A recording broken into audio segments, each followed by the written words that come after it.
It's one, as far as I'm concerned. They have one really good pizza shop. At least it was when I lived there. It was called Athens Pizza on Main Street in Keene. Nashua doesn't have a really good standout pizza shop. Concord does not have one. Manchester, I haven't really had a chance to have a lot of different Manchester pizza, so I don't know. And you know the big restaurant guys like Uno's and you know a couple of others. No, they're chain pizzas. I mean they're and you know you got Domino's and Papa John's. Yeah, those are chain pizza joints. They're not they're not as good as a local mom and pop shop. I mean they're fine. They taste okay, great, but they're not great in my opinion. And the Concord Nashua, they don't have one. So if you want to move, you know, to central New Hampshire in the southern part of the where the population, you know, the biggest population is, you might clean up because we don't have one, and I don't think there's one in Portsmouth. Which is really kind of interesting because Portsmouth is really kind of a foodie town, city, small city. Um, Much like Keene. Keene is very much a foodie city. I mean, there are restaurants like you would not believe in for a population of 23,000. I don't understand how all those restaurants stay in business that are in Keene. There are 11 pizza shops in Keene alone for 23,000 people, and they all stay in business. So they're all making money. So Keene is a foodie town. Portsmouth is a foodie town, but Concord, Nashua, not so much. Manchester's has got quite a few. There's some upscale ones in Manchester like Cotton and XO, and those can be kind of pricey, and they're very good. I don't know about it. I've heard about XO. I've never eaten at XO. Cotton, I've been there a few times. Very good. You know what we are missing here in New. I think Ruth's Chris. We're missing a Ruth's Chris Steakhouse. I think the closest one to me is. Is there one in? I think there's one in Providence, Rhode Island. So it's either Providence or Connecticut are the closest one. New Haven, Connecticut, I think is the closest. Waterbury. I think there's one in Waterbury, Connecticut. Those are the closest to Ruth's Chris. I'm not sure if there's one in Rhode Island. I've been to the one. I've been to a couple in Connecticut and in New York City. Awesome stuff. Awesome.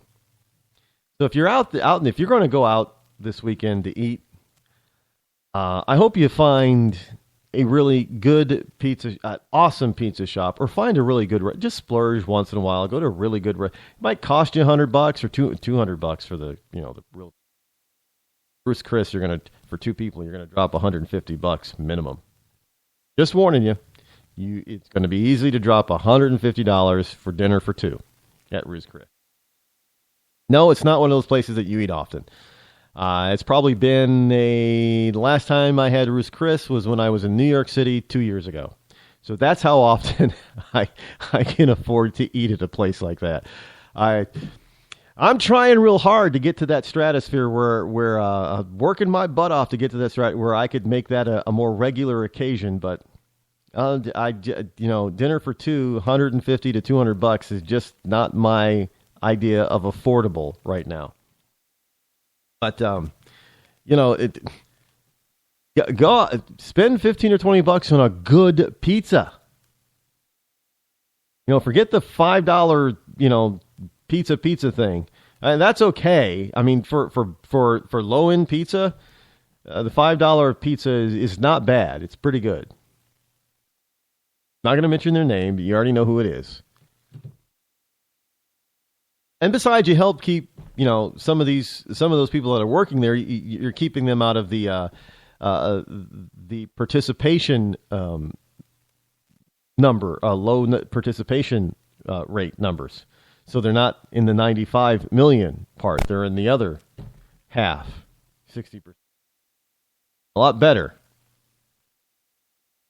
I mean, to have nearly 95 million Americans out of work, out of the labor force, Now you have to understand, these people are on welfare of some form or another, some form of government assistance, whether it be unemployment, whether it be, extended unemployment, food stamps, housing assistance, energy assistance. I don't know what other kind of assistance is out there. I don't know all the different types of government assistance that's available, both at the local or at the local, state, and federal level. I don't know. I haven't participated in it, so I haven't gone out there to look at it. But I know the basics. There's unemployment. There's extended unemployment. There's general welfare monthly payments, welfare assistance. There's food stamps. There's housing assistance. Section 8 is a big one. There is energy assistance because in some places people can't afford to pay their electric bill or their heating bill. So that's like 7 right there. 7 programs right there that people can. We have got 95 million people that are in some form of government assistance. Well, we've got, what was the number? 48 million people on food stamps. Look, you're talking about nearly half the voters in this country. We're already starting behind the 8 ball. 40 to 45% of Americans are getting some sort of government assistance. Well, who do you think the majority of them are going to vote? They're going to vote for the gravy train to continue.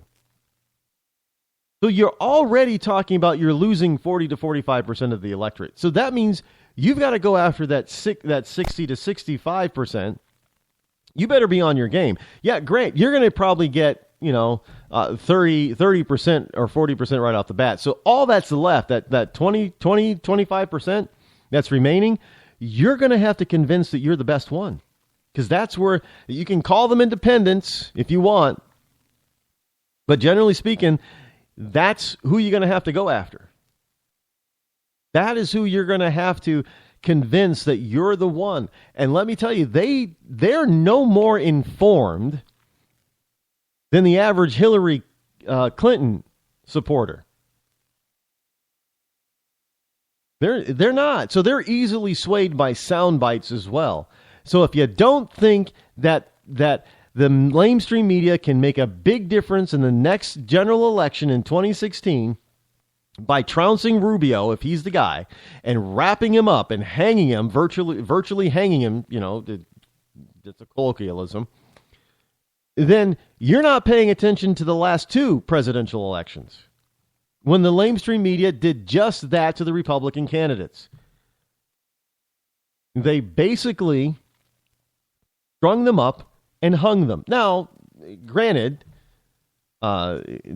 those 2 candidates were more weak than meek, and they wouldn't take Obama on directly for fear of being called a racist and other things. But that's not going to be the case with, there's no racism here with Rubio. There's going to be sexism. Whoever the candidate is going to have to stand up to the notion that, you're a sexist.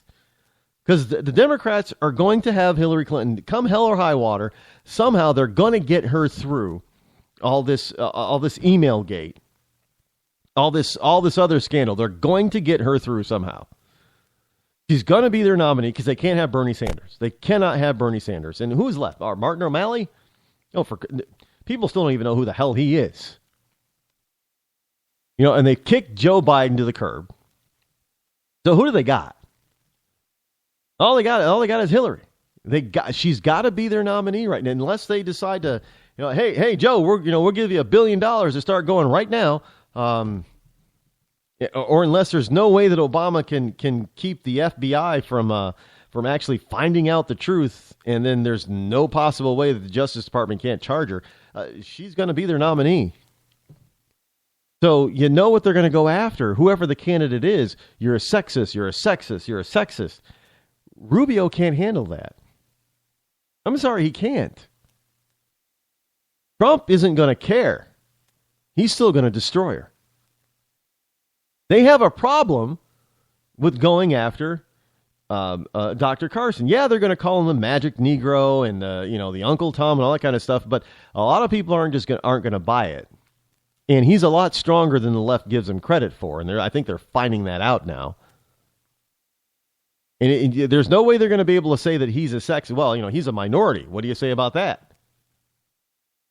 No, they're going to have troubles if they cannot get Carson out of the way now when it's time and he's a nominee. They're going to have troubles with him. They will not have troubles with Rubio. I'm convinced of that. Just because of what he's already gone through, they're not going to have troubles with him. And I don't think he's going to. I think he's going to be more like a Romney and a McCain when it comes to trying to take Hillary on mano a mano. He's gonna. He's gonna. This is a girl. I can't do that to a girl. Trust me. He's gonna get wrapped up. They're gonna string him up. I know some of you probably don't think it, but But he's saying, well, Rod, are you trying to?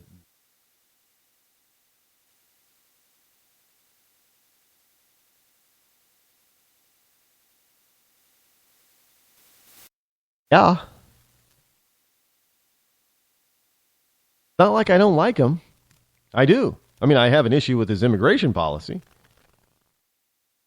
He likes amnesty and things like that. I mean, I have a huge problem with that. But other than that, most of everything else he says I like.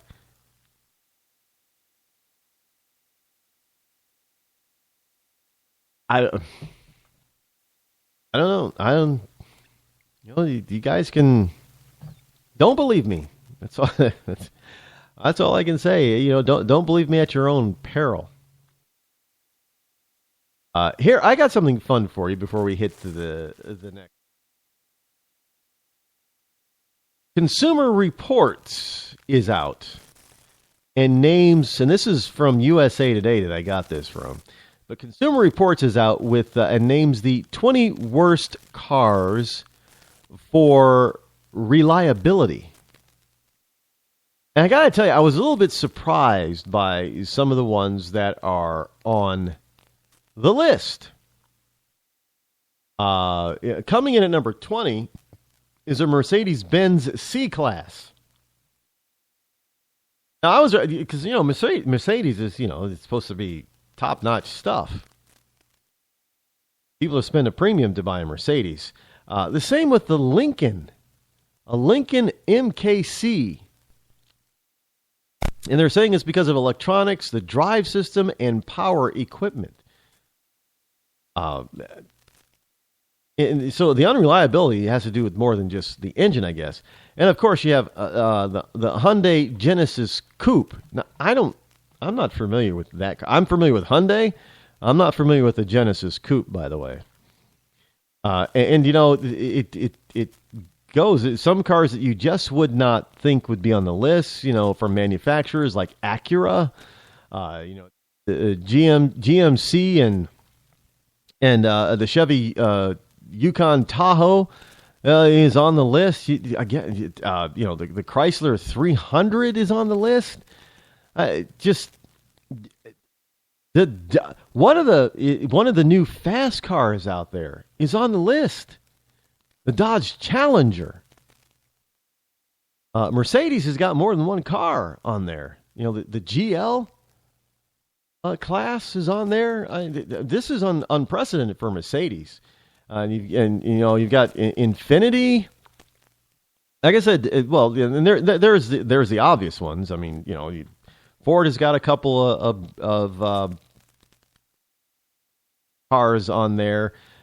Cadillac is listed again. The super expensive, super premium cars. You wouldn't think so, but in some of the places, like coming from Japan, like Nissan has a vehicle on there. Chevy, one of their trucks is on there. Dodge, the Ram is on there. Some of the big cars in like fifth place, however. Chevy Corvette. You can believe that. And a car that I was seriously looking at up until recently, is on the list. At number 4, Jeep Cherokee.